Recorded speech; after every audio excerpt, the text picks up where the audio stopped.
Hello, everyone, and welcome back. Now it is time for our final panel discussion, and it is my great pleasure to bring back Dr. Cameron Stockdale. Hi, everyone.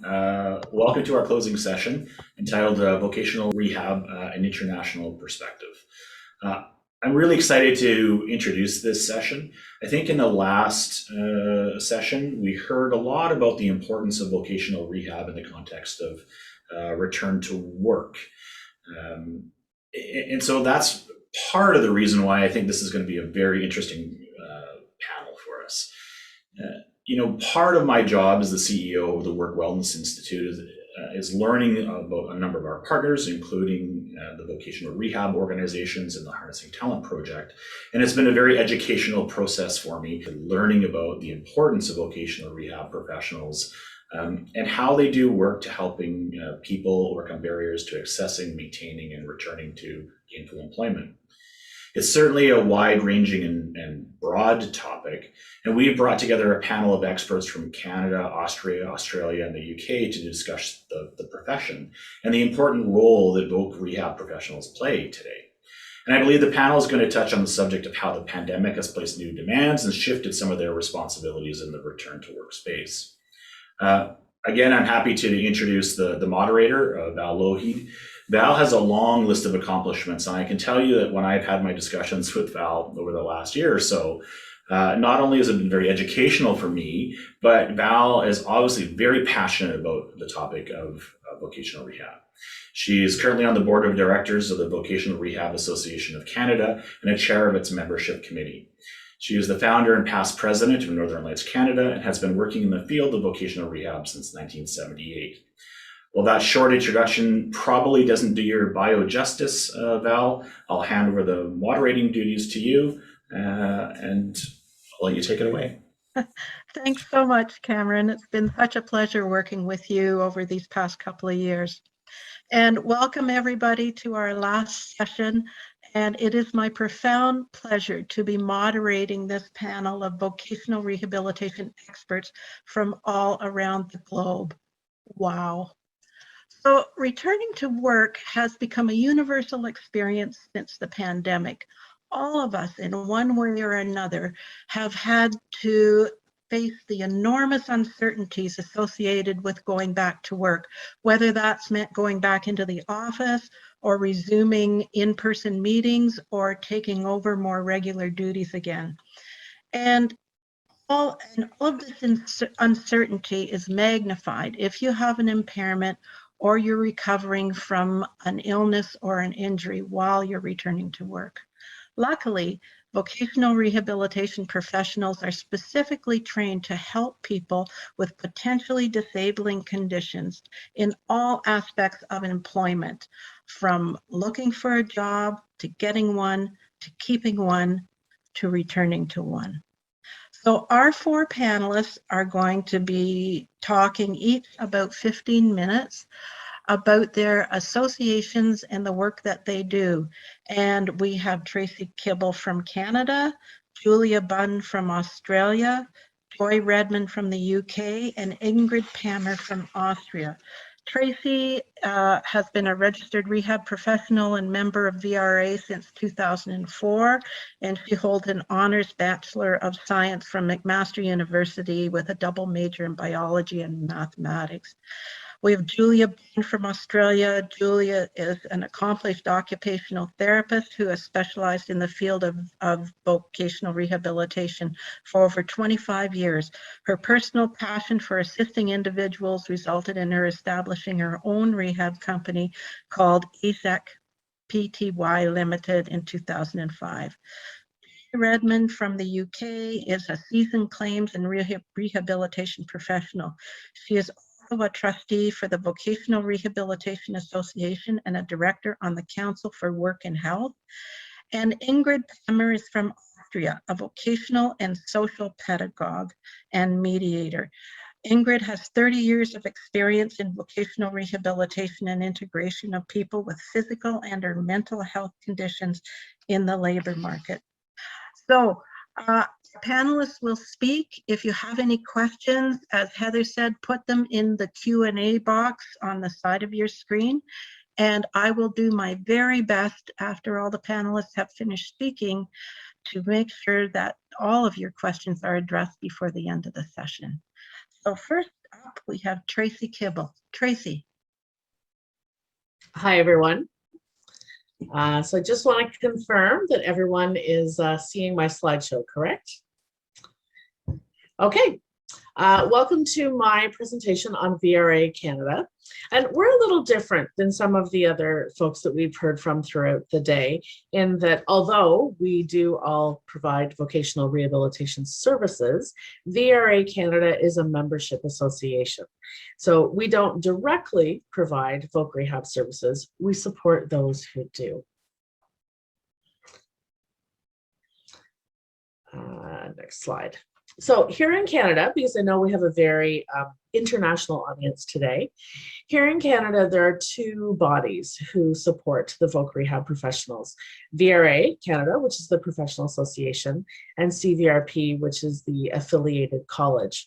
And the two bodies manage designations and certifications. The association also manages our code of ethics as a profession, whereas the college manages our standards of practice. So just to elaborate a little bit further, VRA Canada, who I represent as the board president, we support, ensure, train, represent, advocate, and provide benefits for our professional members. We are here to support the professionals in our industry.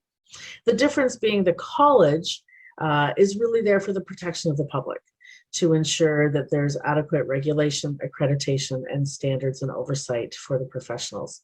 So we work very much hand in hand through a memorandum of understanding. I'm going to skip over the next 3 slides very quickly. Certainly, if anyone has any additional questions, you're more than happy to reach out to me. As Val would say in our association, this is a snapshot of who's who in the zoo. So under the VRA Canada umbrella, we have 3 different designations. So the Registered Vocational Professional, the RVP, Registered Community Support Specialist, the RCSS, and the Registered Rehabilitation Professional, which has not been issued since 2018 when the college fully came into effect. The certifications with the college are the CVRP, which is, in my opinion, more or less the gold standard now in Canada for those of us working in the field. The Return to Work Disability Manager certification is also offered through the college, as well as 3 other certifications that are very specific in their scope of practice: vocational evaluators, international vocational evaluators, and certified life care planners. However, to focus specifically on our association, as Val was saying in her introduction, we work with people with disabilities, either to help them to get to work, it may be their first work experience, to help them get back to work, possibly after an accident, an illness, or an injury, and also to help them to stay at work. Our vision is to lead the voc rehab profession in supporting persons to overcome these vocational challenges, whatever they may be, to achieve their unique and individual goals. And our mission is to support the professionals, as I earlier mentioned, through education, communication, advocacy, and networking. The way that we're set up here in Canada is we have a national association, which is sort of an overall umbrella organization, and then there are regional societies, some representing specific provinces, some representing a part of our very large country. And CAVWAS, as you can see at the bottom, is more of a specialty society within our association, specifically looking at assessment, vocational evaluation, and work adjustment. So that is how we are structured, as well as various committees. The way we've been functioning during the pandemic is to really focus on providing our membership as much opportunity as we can to connect, to learn, and to share. So those have really become the three pillars or tenets of our association. And I'm going to share a little bit with you about the activities that fall within each of those pillars. So under Connect, we offer Zoom rooms or Vroom rooms. It's the little vocational rehab twist on it. The Vroom rooms have been an opportunity during the pandemic for us as professionals to come together approximately once a month. We didn't do them in the summer, but otherwise about once a month, around a particular topic that would be of interest to our members. And that's really popular. However, during those 90-minute Vroom room cafes, as we call them, we also do breakout sessions in small groups of 3 or 4 members. So it's really been enabling our members coast to coast across the country to meet and chat in a cafe-like setting with people that honestly we may not meet face-to-face otherwise. So although the pandemic has had many, many challenges, I think this has been a really remarkable opportunity for us to come together and meet other professionals in our field in a really casual learning environment. We've also started something called Mentor Connect. So it is a way for some of the more seasoned or experienced members of our association to provide advice, consultation, support to other members who aren't necessarily younger, aren't necessarily newer. They may be exploring a different piece or aspect of the voc rehab profession, but it's another way for people to connect. Again, it's under the Connect pillar. And lastly, volunteering. So we are an entirely volunteer association. We do have some support staff, but the bulk of us are volunteers, whether on a board, on a committee, or acting as a mentor. There are always lots of opportunities for people to get involved as volunteers. Moving on to the next pillar of Learn. We know, certainly in the last year and a half, things can change on a dime. And voc rehab is no different. So we are offering as many learning opportunities as we can to our members. We have a separate sort of side website, which is our online learning academy.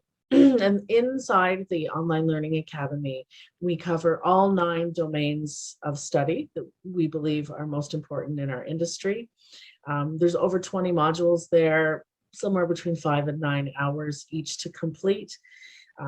They're all done remotely, so learners can be, working on them during work time, evenings, whenever is convenient for them. We also have a CVRP study guide to help people who are preparing for the certification exam, and it is available in both French and English. And to add to this, for those of you who may be interested, if you visit the VRA Canada website under our news section, we currently have an RFP out. We're looking for subject matter experts to help us develop 8 new modules. So we're constantly building and adding to the learning opportunities in the OLA. We also have partnerships, and one with Work Wellness Institute. So again, there's no need to always recreate the wheel, and Work Wellness Institute has offered our members incredible learning opportunities through their webinars, conferences like this, and other learning series. We also work with CIRIC to offer webinars and participate in events that they host. So both have been really outstanding opportunities, I think, for our members.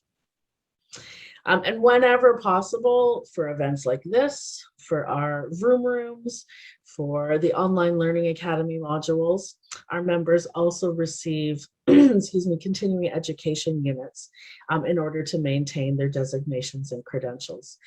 We know that during the pandemic, people aren't attending face-to-face conferences. Maybe people aren't taking as many face-to-face courses. So this is a way for us to help people to continue to supplement their learning. The final of the 3 pillars is Share. And there are a number of things that we do to ensure that we're sharing with our members as much information as we can.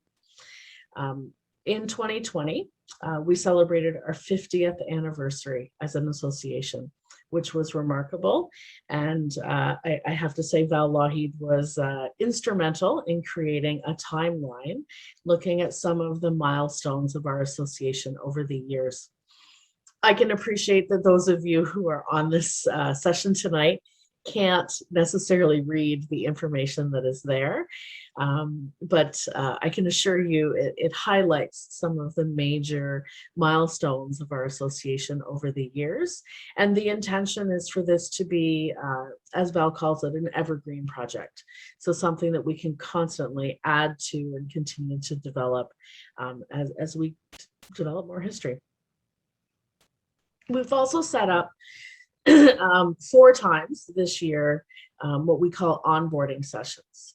So for new members who've just joined our association, but honestly also for people who've been VRA members for many years, we hold quarterly onboarding sessions to really help people to understand all of the ins and outs of what the association offers them. And we have found the feedback we're receiving is that it's very informative for new members, but also enlightening for more seasoned members who maybe were unaware of all of the benefits of our association. And as an association, we do offer a number of other sort of non-VR, non-voc rehab related perks. So many of our members practice in a consulting or self-employed type of role, and we do offer a very preferred member rate on professional liability insurance. Through that same brokerage, our members can also get discounts on their home, travel, auto insurance, and it doesn't say it there, but also medical, dental type insurance policies as well.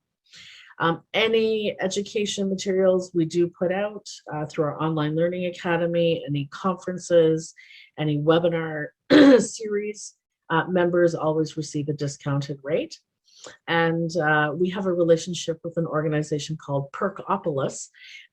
If you've ever, I'm not sure if people have heard of it, it's remarkable. It's basically like a discount brokerage on anything from flights, car rentals, clothing, computers, snow tires, you name it. So that's another perk that we offer to our members. We also share our information and our activities with folks through all of the social media platforms.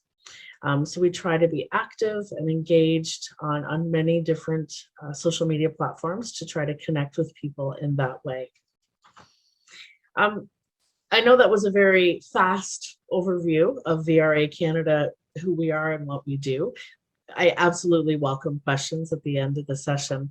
But I know that we wanted a bit of the focus of today's panel to be around the challenges relating to the pandemic. So I really only have one slide about that, but I hope that it triggers some discussion and some questions.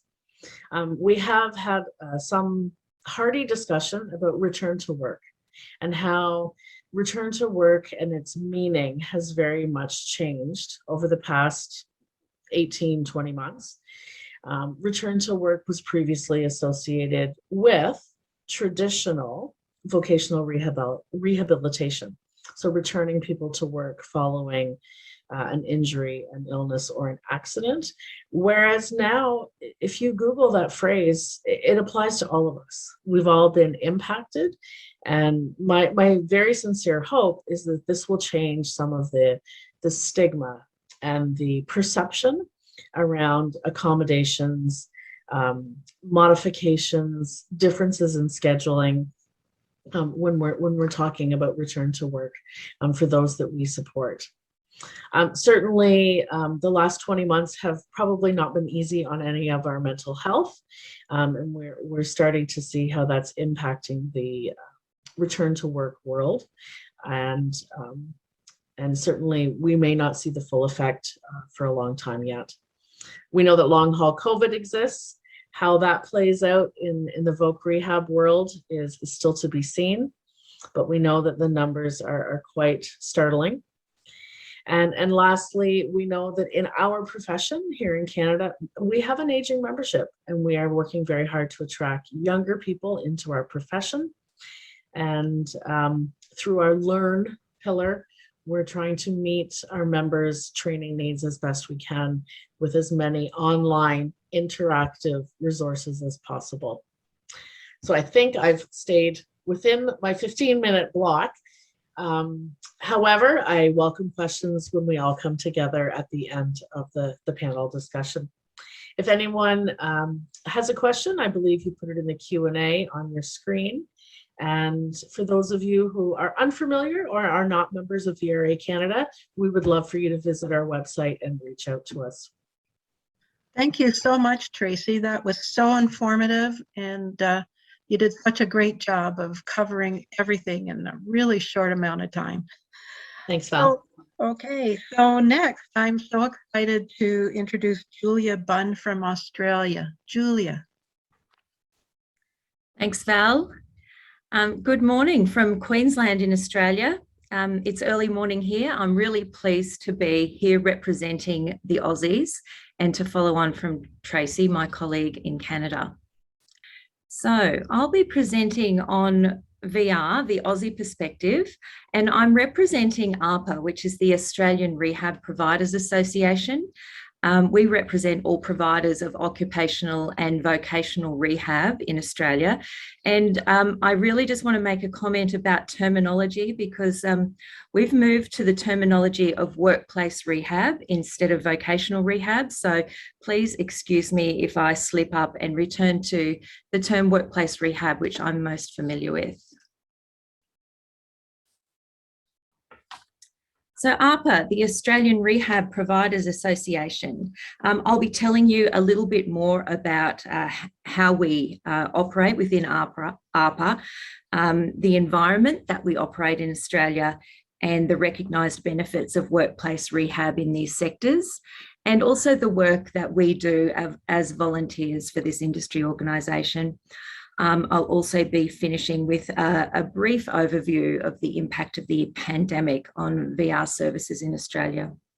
So our vision is to be the peak representative body for the Australian workplace health, return to work and rehabilitation industry. So it's important to note that we are an industry organisation, not a professional organisation. And our mission is to promote and advocate for best practice, cost-effective and outcome-based workplace health, return to work and rehab services, and to promote and protect the professional interests of our member organisations. Pre-pandemic, Australia was in the international news for our unprecedented bushfires due to climate change. So the focus and environment we find ourselves in now has taken on a whole new layer. So I'd like to tell you a little bit more about the VR environment in Australia.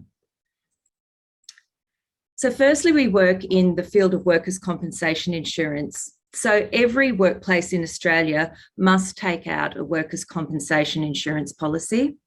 Our state and federal governments all run their own workers' compensation legislations, resulting in differences between the states. Voc Rehab in Australia was founded in the workers' comp systems, and throughout the early 2000s underwent a phase of harmonisation across those states, resulting in increased accreditation requirements. But over the last 5 years or so, those accreditation requirements have relaxed, and the burden of demonstrating QA and quality measures has fallen to the responsibility of the individual rehab providers. There are also a variety of other personal injury insurance systems that we work under. There's the National Injury Insurance Scheme for complex injuries, motor vehicle accident insurance schemes, life insurance and income protection insurances. A case management model, taking the best from our workers' comp systems, is utilised within these schemes. Thirdly, just under disability services in general, our federal government contracts to provide VR services to people with disabilities and long-term unemployed who are on welfare systems. The rehab provided in these systems tends to be more focused on supported employment and job placement, as there's no employer attached. Finally, the National Disability Insurance Scheme. This is a relatively new insurance scheme for Australia, and it's intended to cover treatment and therapy for all illnesses and disabilities. So there is a small sector of VR included in this scheme. But of all of these different schemes, it's still the Workers' Compensation Insurance Scheme, which provides the largest portion of work for vocational rehab providers in Australia. So a bit more about that. So as I mentioned before, every workplace in Australia is legally obliged to have a workers' compensation policy. This policy includes access to workplace rehab services and therefore workplace rehab providers or VR providers. The benefits of this to the employer are really well known to this audience. I'm not going to go through them in any further detail. You can read them on this slide.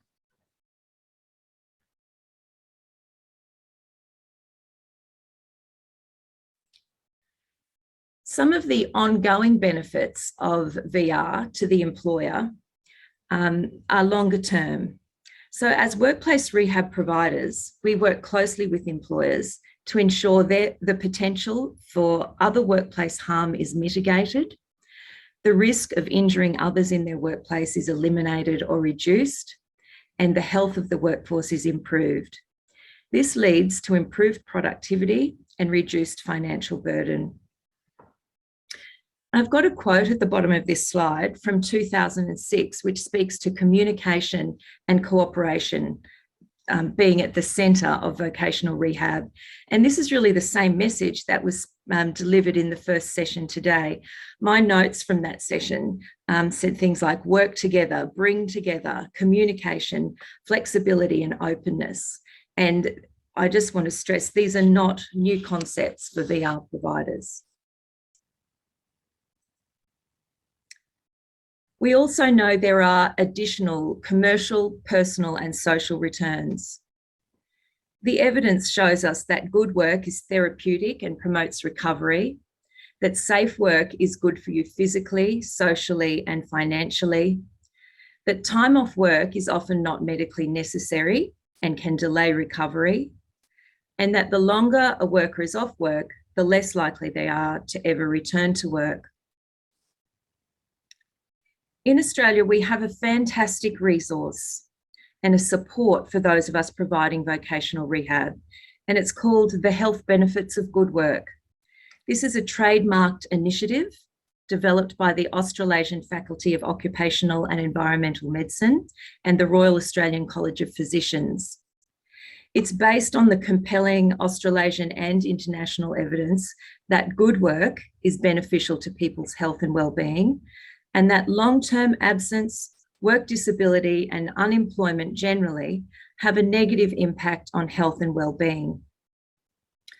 Over the past 10 years, we've developed a position statement, a consensus statement, a charter of principles, accessible evidence and resources about the health benefits of good work.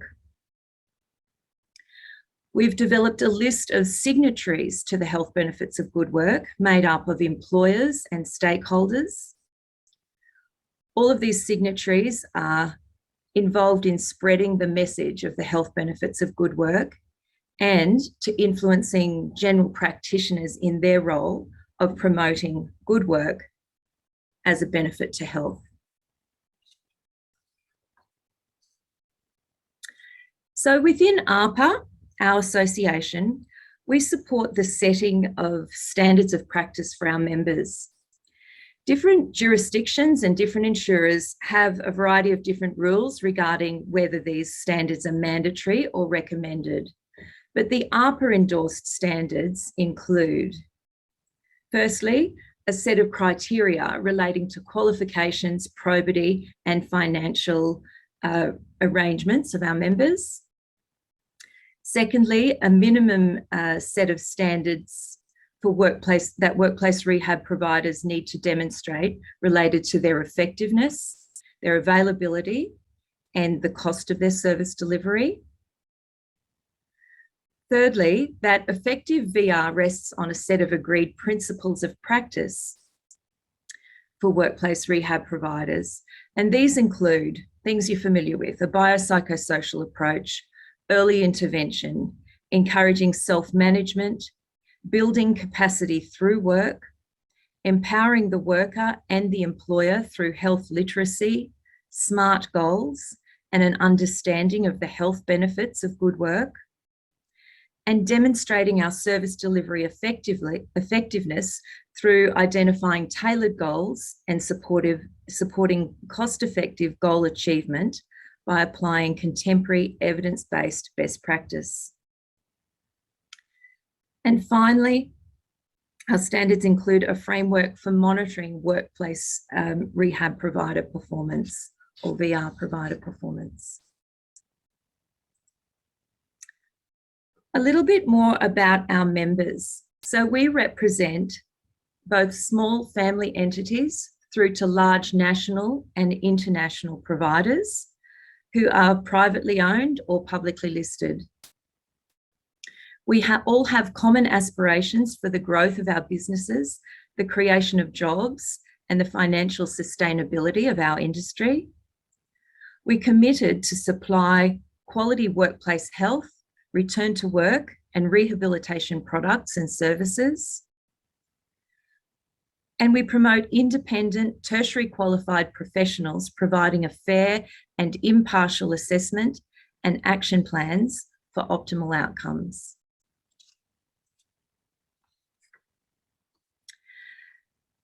A bit like Canada, there are perks. There are benefits of our ARPA membership. So we offer rigorous industry and member representation advocacy services that provides a uniform representation on behalf of all members on a wide range of legislative, regulatory, and policy development matters. We provide regular industry updates to our members. We promote best practice, provide professional development opportunities. We have access to discounts on insurance, training, and conferences, today's conference being one of them. We provide a range of networking events and have developed a very collegiate and supportive environment within our industry, which is made up of business competitors. We create strategic relationships with our professional organisations, universities, research organisations, and for recruitment. And we provide opportunities for members to be involved at a state level or a national level.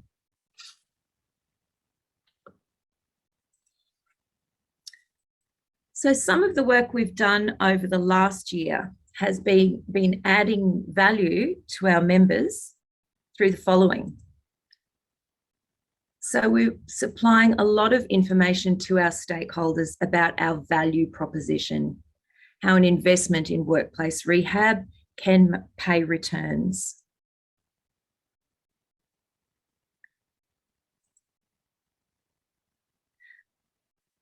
We develop position papers on areas of interest for our industry.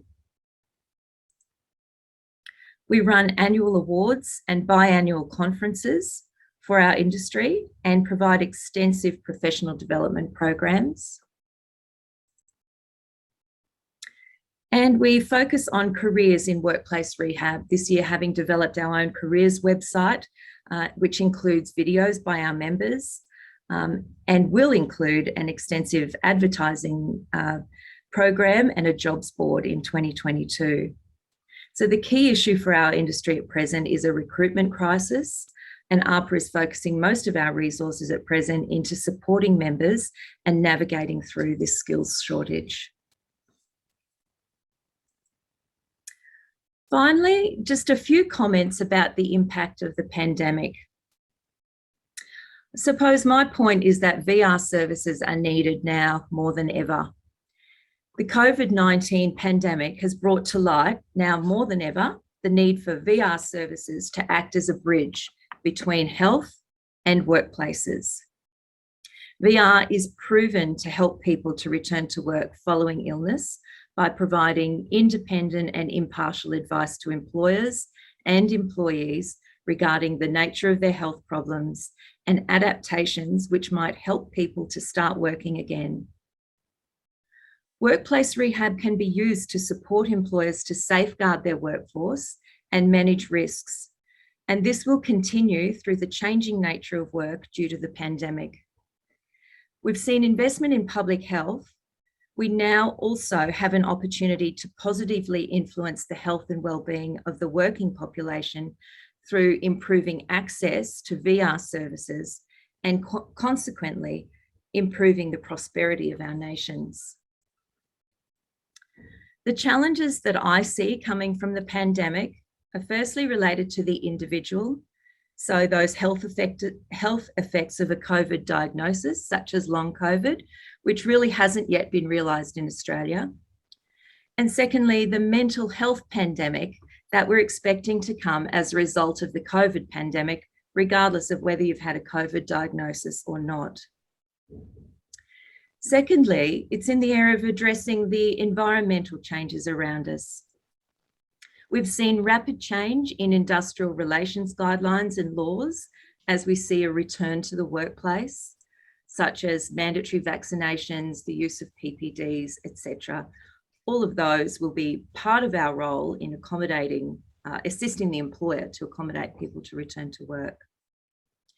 There will be some benefits from a hybrid work model to some of our injured workers. I also see that financial disadvantage will result in inequity in participation in a work from home or a hybrid model for work. So the ability to access technology and space and facility to work from home will be an area that vocational rehab providers need to have some impact. I'm also really concerned about the prospect of entrenched welfare dependency. We know that prospects for unemployed people to find employment once out of work for nearly a year result in about half the success in returning to work. So those who've been off work over most of the pandemic so far are facing, an increased likelihood of entrenched welfare dependency. And finally, in Australia in particular, we've got significant labour market issues. Nearly every industry is facing a shortage of workers, and that's certainly the case in our own vocational rehab industry. So I look forward to discussing more about that with you all in the session directly following this. I think I've kept within my 15 minutes. I'd also encourage you to if you'd like to find more about ARPA, the Australian Rehab Providers Association, to access our website or to email our CEO. Those details are available on the screen for you now. Thanks, Val. Great, thank you so much, Julia. I love the health benefits of good work. I think that's just a brilliant saying. Yes. Thank you. Fabulous. Thank you. Okay, now we are lucky enough to hear from Joy Reymond from the UK. Joy. Oh, good evening. Well, unlike Julia, it's well into the evening here in the UK, and I just wanted to say how interesting it is to hear the Canadian and the Australian, because you can, if you listen carefully, you can probably see and hear the English accent overlaid by my Australian background and my Canadian experience. So I have worked in all three jurisdictions, and but for the last 20 years I've been here in the UK, and it's a very different world here in the UK from either of those two jurisdictions. One of the biggest shocks to me when I arrived was, so where's the workers' compensation? And there isn't one, which takes some getting your head around when you first arrive, and you realize actually you've got to rethink where you're coming from and how you can offer vocational rehabilitation in this new environment. So I'm hoping that somebody will tell me if they cannot see my screen. I will assume if I hear nothing that it's all good.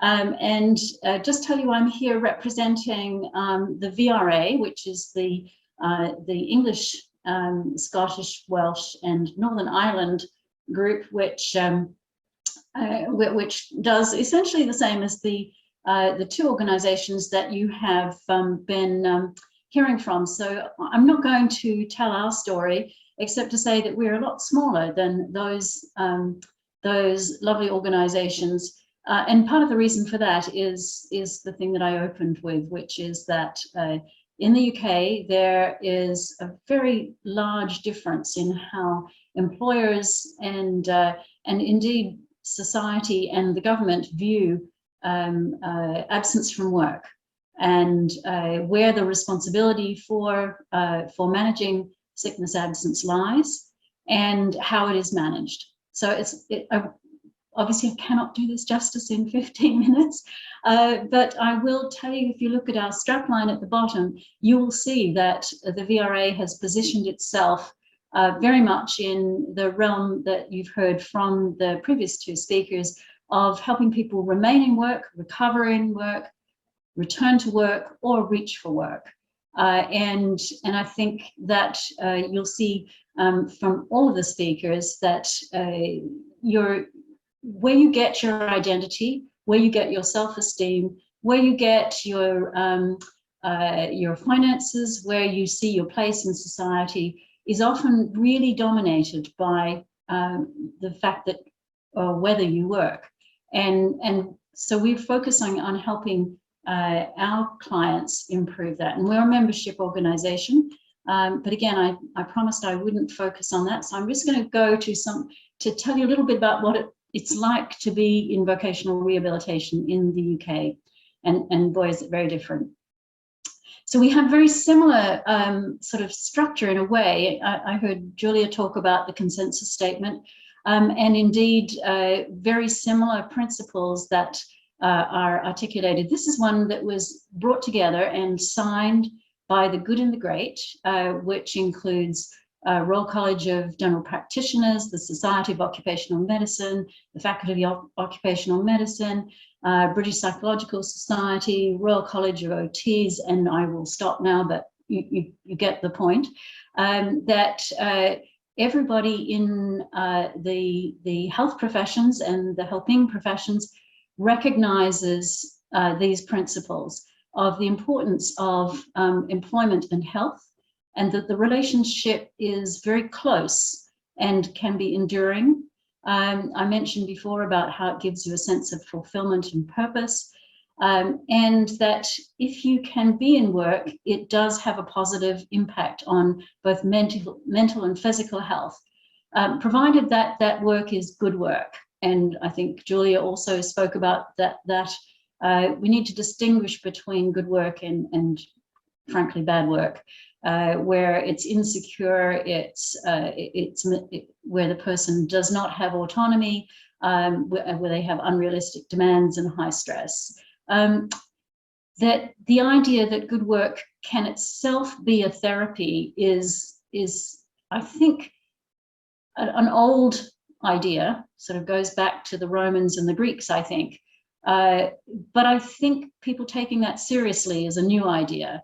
And it flies in the face of what you hear day to day in the workplace, where somebody, sort of has a sore back and they say, well, you must go home and take it easy and rest.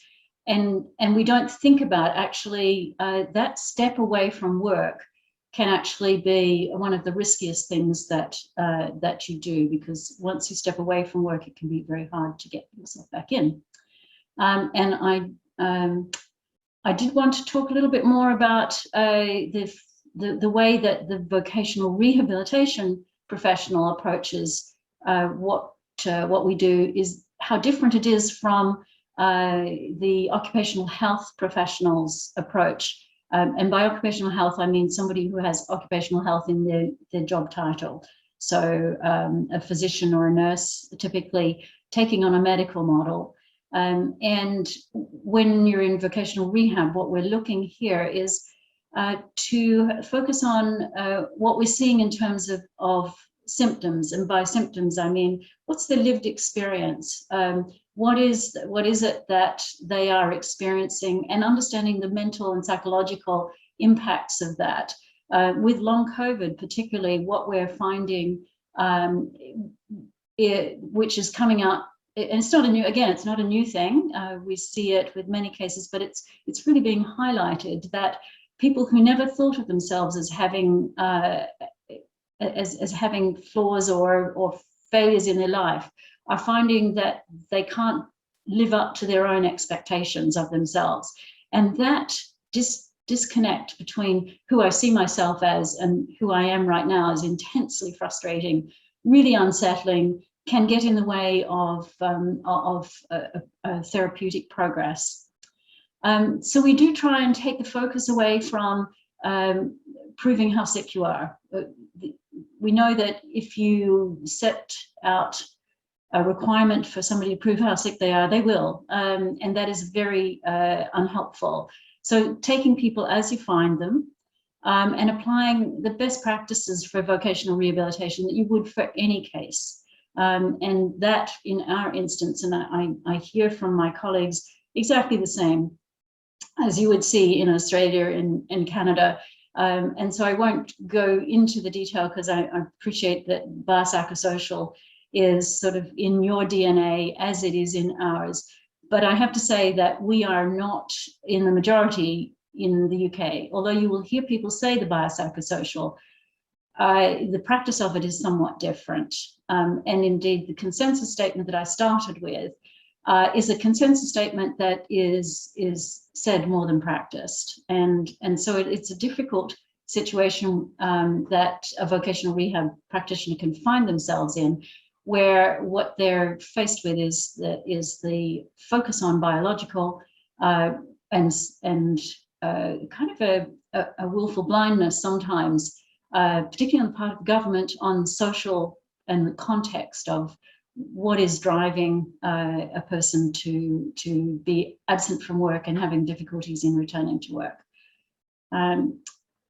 Again, talking about and recognizing that somebody may well have a health condition. So it sounds a bit odd to be focusing slight different terminology, but I really loved Julia's focus on workplace rehabilitation, and we're, interestingly enough, trying to pivot here in the UK from vocational rehabilitation to occupational rehabilitation. So I think we're all finding that that we need to be clear on what's our what area of the landscape are we focusing on? How can we be most helpful? And sometimes language and how you frame it can have an enormous impact, and people say, I see what you mean.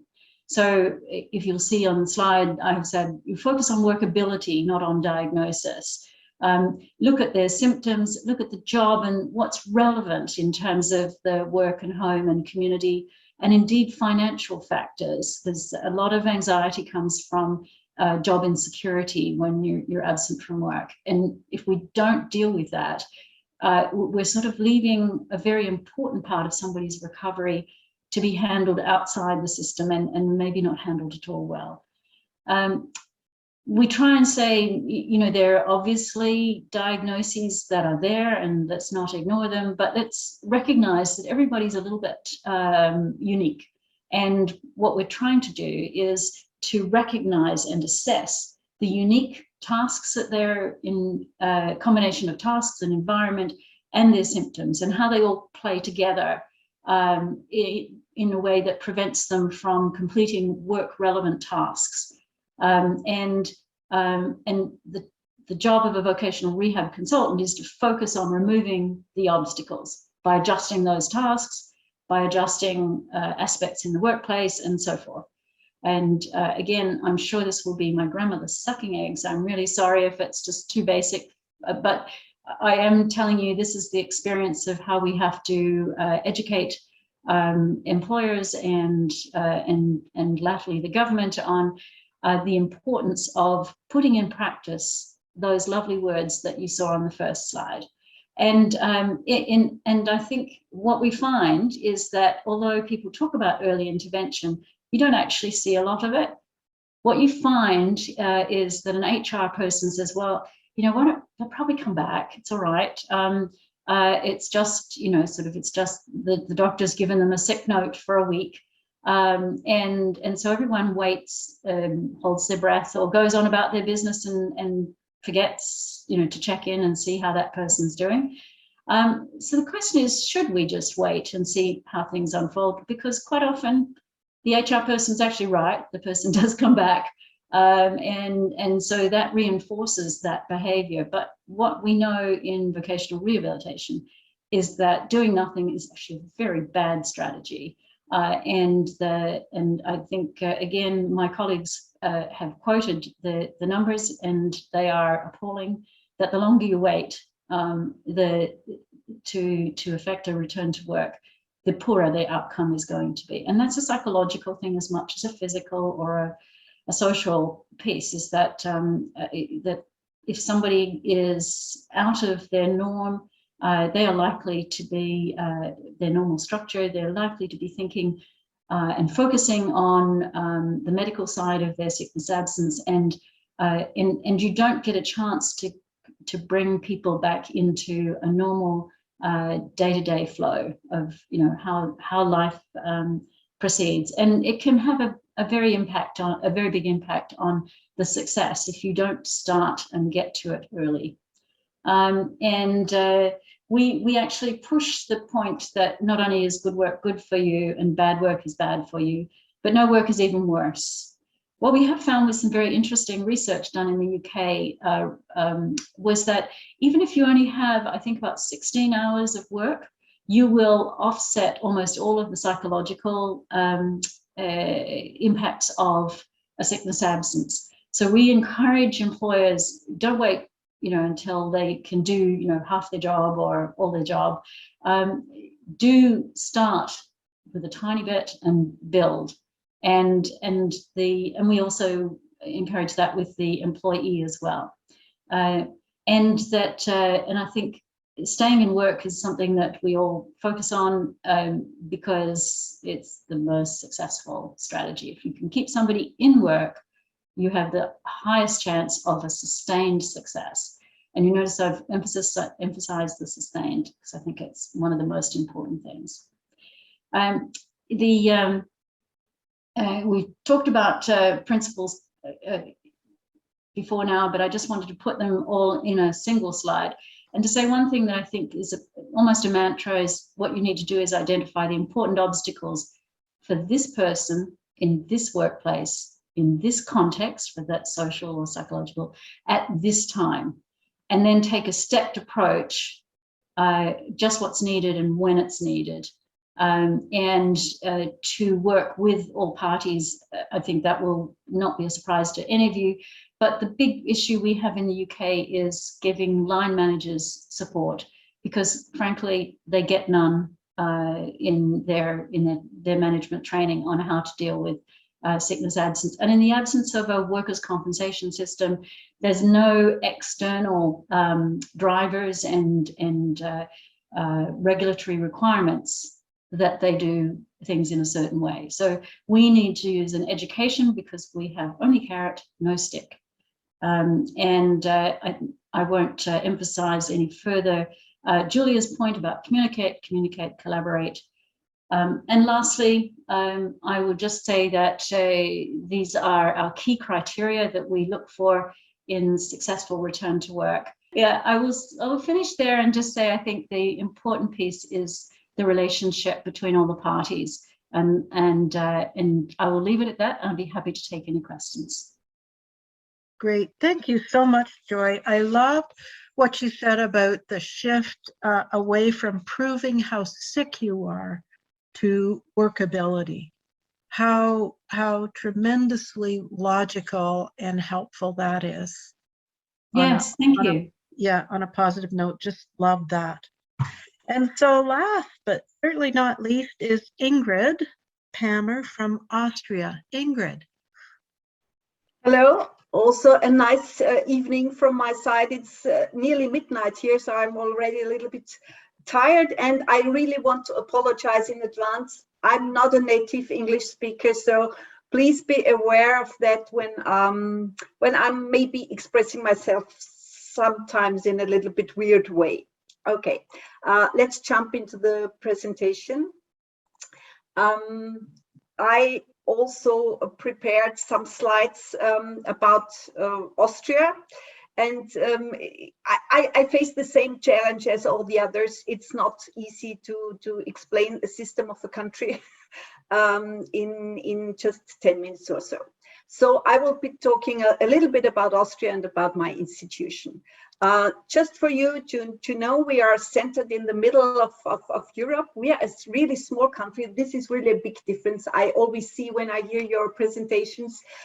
So we just have around 9 million inhabitants, and I skipped the other part because I know we are running out of time. So I want to focus on the most important things. So I cannot explain the Austrian system to you, but in a nutshell, we could say that we have really a very sophisticated welfare system. And in Austria, we have compulsory insurance for nearly everything. So if you are working, there is a workers' compensation for sure. There's unemployment insurance for sure. There's pension insurance always included, and also all kinds of social health insurances. So simply said, in Austria, nearly everyone has access to healthcare and to social benefits, and this also includes vocational rehabilitation. Just a sidestep to the term, I was really laughing when I heard Julia and well, because we are now talking about work-oriented rehabilitation. So we are leaving vocational rehabilitation, and our wording is now work-oriented. So I continue with Austria. So we have a few really big stakeholders who are financing services of vocational rehabilitation. So the one of the biggest is the Public Employment Service. Maybe different to your countries, the Public Employment Service really is a big player and is really the big matchmaker between jobs and persons. And the second big player is the pension insurance, the Austrian pension insurance. So under the title of prevention, the pension insurance pays really a lot of services trying to prevent early retirement. And the third one is just to show you that it also touches the topic of disability. So the social ministry service in Austria is responsible, amongst others, also for people with disabilities. And under this title, there are also a lot of services for people with health issues, even if they are not directly labeled as disabled people. So this slide is the last one about Austria. I just want to show you that we are covering the whole range of services that are common in other countries as well. So we are doing, especially during the last 1 decade, I would say we are focusing on prevention. So this is really an important thing. So, for example, part-time return to work, part-time sick leave, or we have a lot of actually services for free, counseling services for free. For example, if an employee thinks he or she has a health issue and is not sure how it will, she can handle this, they can get for free a case management, and also an employer can ask for a case manager and get counseling services for free. So we have a lot of services for that. We also have a lot at the transition from school to employment, and this is a quite extended phase. So it's from you could say it starts at the age of 13 and can take up to the age of 25, where there are special services for providing the first step into the labor market, but also if people are youth are dropping out. The third thing I want to mention is there is a lot of support, also financial support in Austria for employers for hiring people with disabilities, but also with health issues, and also for keeping people with health issues. So there are financial benefits, workplace adaptations or so.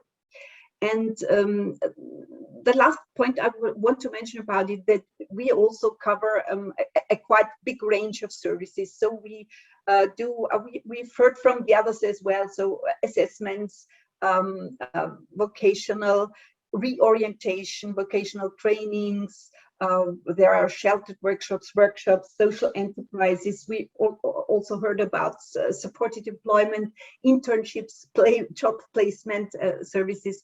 So there's a big range of services, and actually they are open for all citizens, you could say. There is a legal right for vocational rehabilitation, but there is not a right for a specific service. So this is a little bit vague, you could say. So now I want to tell you a little bit about the institution I'm coming from. We are one of Austria's biggest service providers in this field.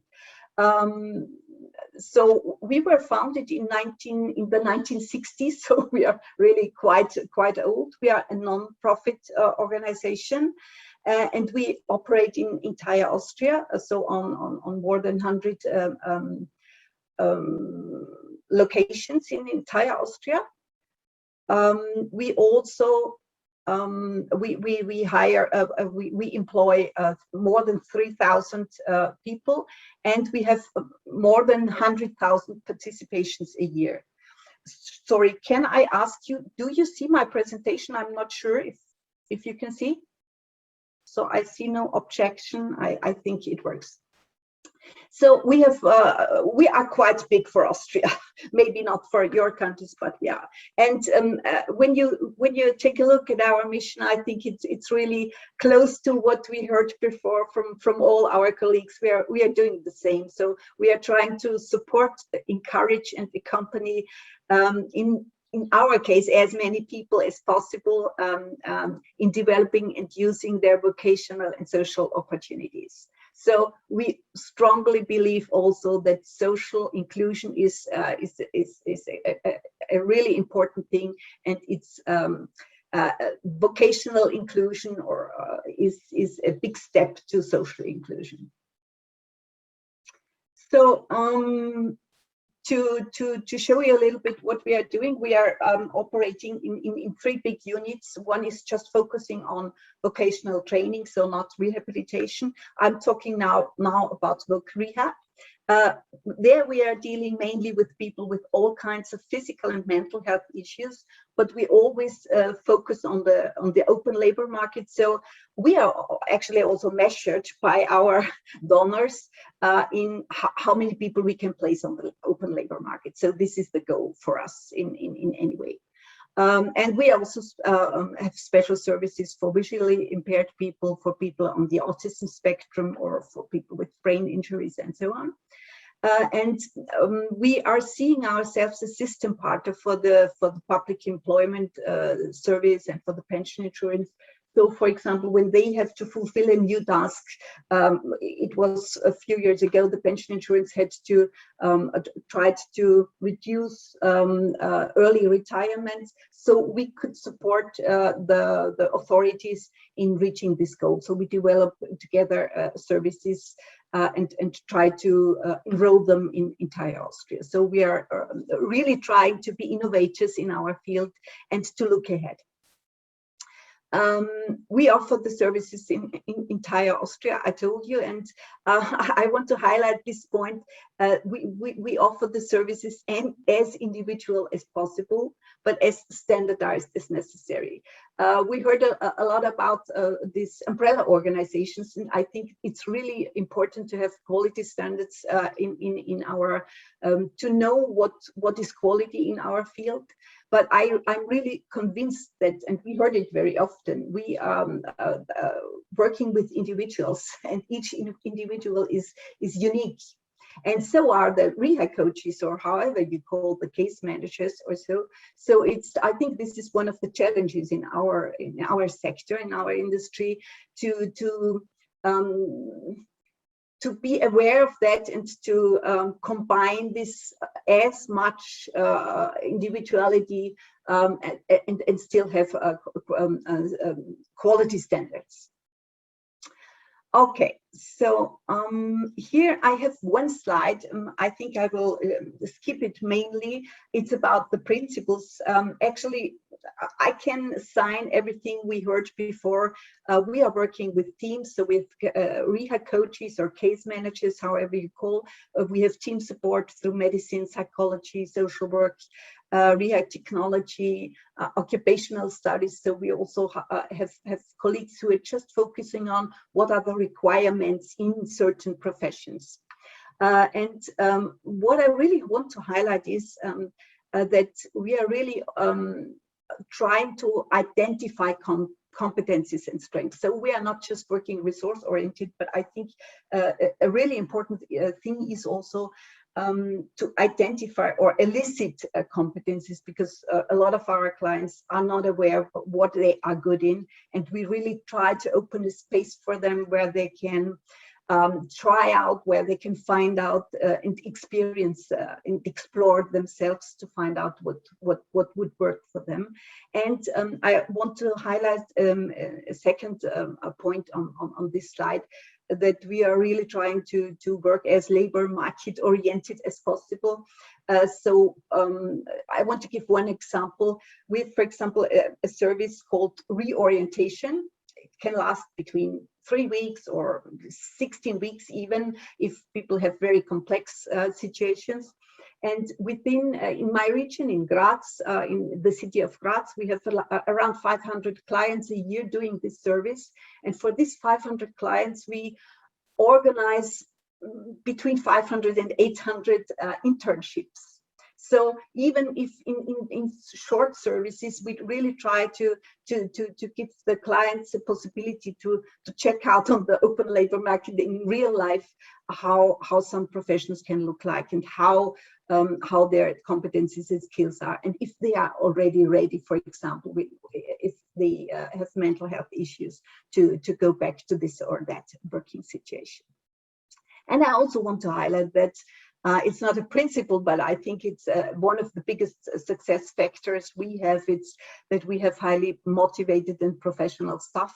And I have to say that in Austria we have no a common education for rehab coaches. So this is not a profession existing, and we are trying to train our psychologists or pedagogues. Mainly we hire psychologists to train on the job and to do some curricula for them. I will skip this example of a service. I want to highlight a thing we already heard before, but I just want to highlight that when it's going to, you know, the money, now in financial crisis, it's sometimes not so easy to justify yourself. And I want to highlight that we should really consider that we don't just work for well-being, which is, I'm sure we all agree, this is for us in the social sector the most important thing, that well-being is in the center. But it's not just the well-being of a person, of the affected person. It also affects and improves the lives of the families, and it gives benefits to employers, to society and authorities. And I really want to highlight, so apart from that qualitative benefits, we also should think of the quantitative. We like made a research and we saw really that our clients, after training within our institution, they earned much more money. So they got more money than before. Not all of them, of course, and especially for women, it was more beneficial than for men. But still, you get the point. If you're not unemployed, if you're not in sick leave, you earn for sure more money. But I also want to highlight that it's also lower cost for the public purse in the medium term, and I will say a word on that soon. For the challenges for the future, it's I think we really nearly heard everything about the pandemic, so I don't want to repeat. I totally agree with the points made by the colleagues from Canada, Australia, and Great Britain. So maybe I just want to add the point of that I really think independent from the pandemic, but this really speeded up the situation. The working world of working is changing a lot. I worked 30 years in the sector, and some professions are not existing anymore, and some changed quite a lot. So I think flexibility and lifelong learning becomes more and more important. And I think when we are thinking how we are prepared for this, I think our profession is really prepared for this, because we really work with high flexibility. We heard before, we have an individual approach. So we are taking into account the whole environment of the person we are working with. We are really good in networking. We are working big networks. We are good in communication with entrepreneurs. So this is also for the social sector not so common, at least in Austria. We are accustomed to evaluating jobs. We are used to finding niches. I think a really important thing for the future, also thinking of elderly population. And we really have a vast knowledge about labor market requirements in some professions, training opportunities, financing possibilities, and so on. So I really think we are really prepared for this. What we really have to work on to finalize is that I really think we should let the public and the stakeholders know that we are experts. At least in Austria, it's not so common to be seen as that we are the experts with a wide competence and knowledge portfolio, and that we really can provide a valuable contribution to the challenges in the future. And the last point, I really think we should maybe also some task for some research. We should let our stakeholders know that high quality vocational rehabilitation does cost something, okay? But it's not just a cost factor, but it's an investment for in the future. And it pays off financially even in the middle term. So, for example, we made a study, and we really found out that even if clients did a whole range of services within our institution, and we are not cheap, even if they learned a completely new profession for 2 years, after a few years, the money came back to the public purse through taxes. So I think it's, if we would, I think we could do a lot of promotion for that. That would be fine for me. So I really think we should connect to be stronger. So thanks, and I will be happy to answer any questions later on. Great, thank you so much, Ingrid. I love one thing you on one of your slides said, as individual as possible, as standardized as necessary, in terms of a principle for your services. How lovely! What a wonderful way to describe it. So we have literally tons of questions pouring in. We have less than 10 minutes to go over them. So I'll try and go through them quickly. The first for Tracey, quick one. Are the Online Learning Academy modules available only to VRA members? They are available to anyone at a discounted rate for VRA members, but they are absolutely available to anyone. Perfect. Great. Thank you. And a question for Julia. In Australia, whether in workers' comp, private insurance, or government programs, who is doing the majority of VR work? Is it accredited VR professionals or others? And does it vary?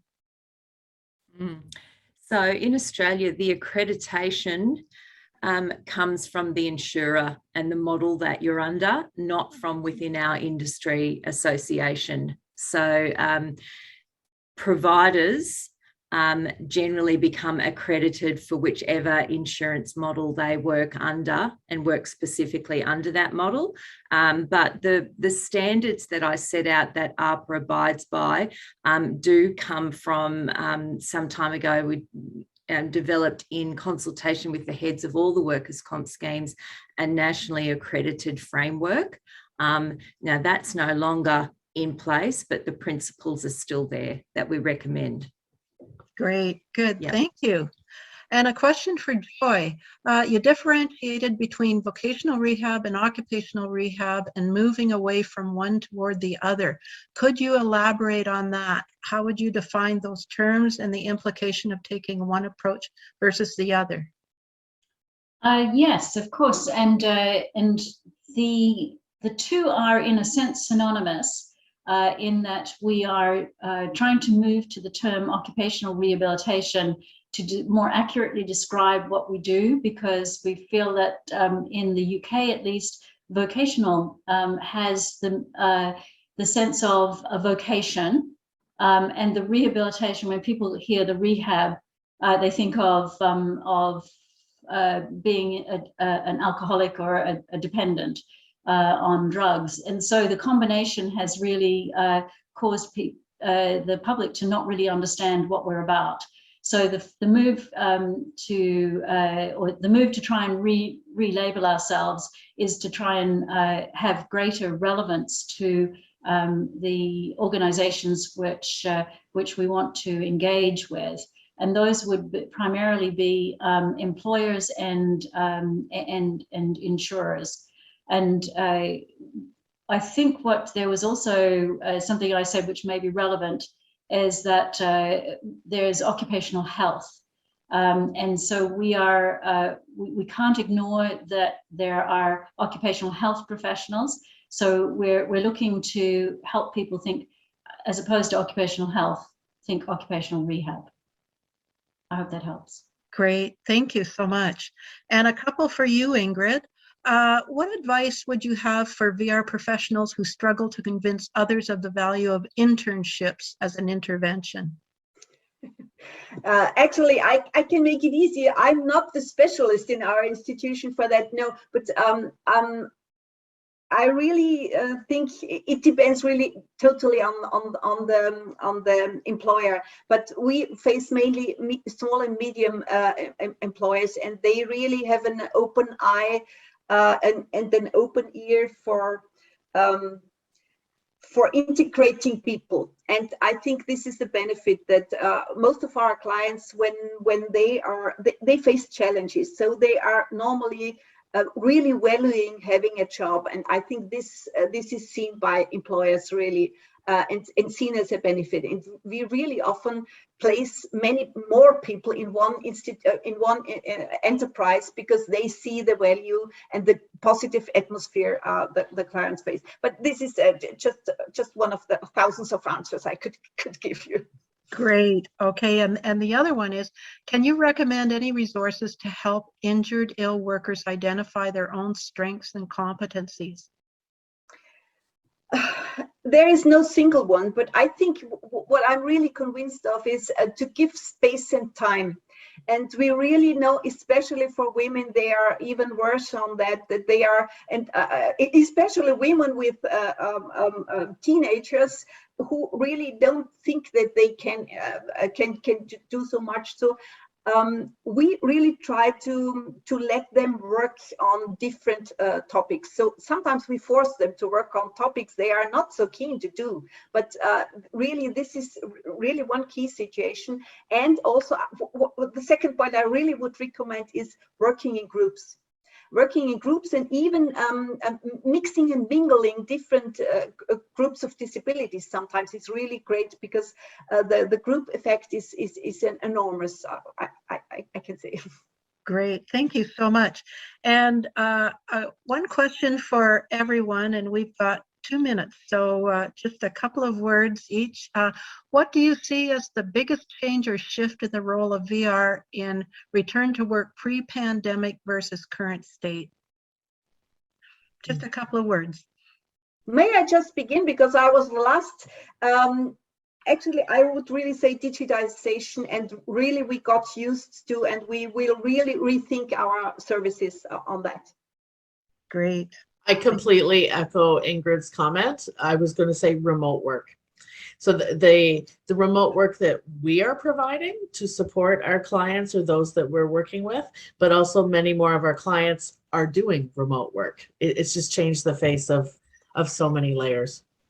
What I would say is that just the notion of return to work has gotten so much more attention post-pandemic or through the pandemic, whereas it was quite hard to have that conversation. It just wasn't in people's consciousness. Now everybody's thinking about it with hybrid working or people not wanting to go back into the office. It's a real issue that is sort of water cooler material. Great. Yeah, I'd say it's the changing face of work. So that encompasses, the use of technology. It's also that, what happens when you take the workplace out of work. So a standard work site assessment is no longer a standard assessment for our workers. I think the priorities for employers, I think a workplace rehabilitation is often seen as a good to have. And at the moment, priorities for employers are around, the economics, the logistics of meeting industrial relations legislation and changes regarding vaccination, etc. So I think the soft stuff, the rehab, is still a poor second cousin. And I think as industry organisations, our work is to promote the benefits of workplace rehab. That is fabulous. I could talk to you guys all afternoon, and I sort of think our participants could as well. But thank you so much for presenting so much information in such a concise and informative way. I didn't see you. There's lots of kudos saying thanks for a great presentation. So on behalf of everybody, thank you. What a wonderful experience. And now over to you, Dr. Stockdale.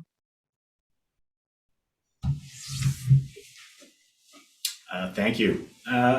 Just listening to that presentation was fantastic, and just listening to the recurrent threads, not just here in Canada and Australia, but around the world, the UK and Australia as well. And the other thing that I took away from that discussion was just the absolute number of areas, the broad spectrum of sort of skills and services that both rehab professionals provide. So again, it's a learning area for me, and I thought the presentation was fantastic.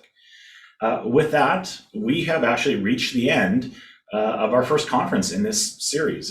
We're now at the close. And because of that, I'd like to extend my thanks to our moderators, our speakers, our conference partners. I really appreciate the time and energy that you put forward into making this event happen. We had some goals for this conference when we started out, this first one. We wanted people to have an opportunity to learn, to reflect, to think critically on the return to work process. Maybe hear something that you haven't thought about before. We wanted you to build on your networking opportunities.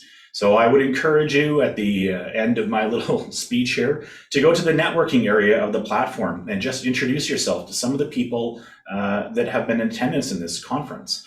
We've had close to 300 people attend. So from our perspective, that's been fantastic. One of the other kind of goals was that we really wanted to bring together like-minded people to influence change in the workplace. So learn from the people that you've been listening to. And we wanted to talk a little bit the relevant and timely research initiatives that were going on and happening around work and workplace wellness. And hopefully the idea is that you're going to take some of these tools back to your organizations to be that change and that catalyst for change in your organization. Now, I would be remiss if I didn't add a little bit about how to get involved with our organization, the Work Wellness Institute. If you go to our website, you'll find information about opportunities such as our memberships, how to subscribe to our newsletter that goes out. If you want to participate in some of our committees, they have a lot of input into the work that we do and the direction that the organization heads. We have a speakers bureau that I think has fantastic speakers in it. So if you're looking for speakers on the topic, go take a look at our speakers bureau. And there's obviously professional development opportunities that are provided by our organization. And I thank you for your attendance and your time today. Very much appreciated.